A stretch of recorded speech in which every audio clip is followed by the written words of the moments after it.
拿到几个1700多钻的钻数嘛？现在多少钻了？1700啊，1760了。好，你做一下组合动作，是不是感觉大臂还是欠那么一点点啊？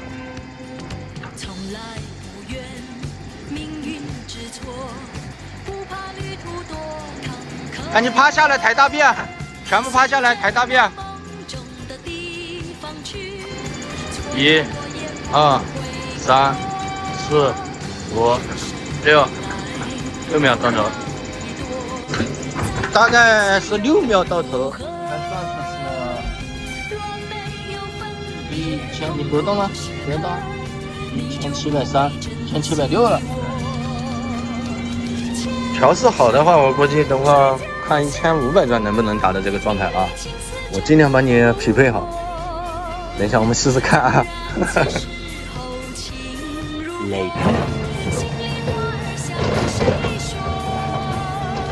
你现在趴直了，抬起来啊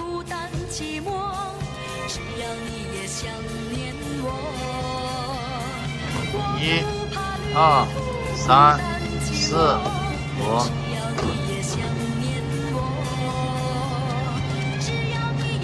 1、2、3、4、5，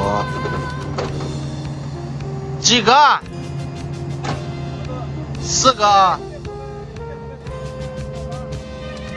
1500多钻，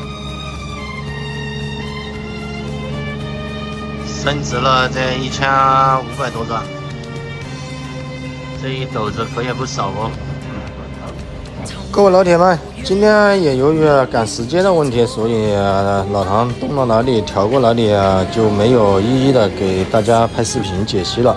这里呢就跟大家说一下，这个玩过斗3的也知道，斗3的话连把电路板丢了都可以正常干活的，只要发动机马力足够大。那么今天这一台呢，主要还是之前它出现了憋机的情况，然后让附近的兄弟朋友来调了一下。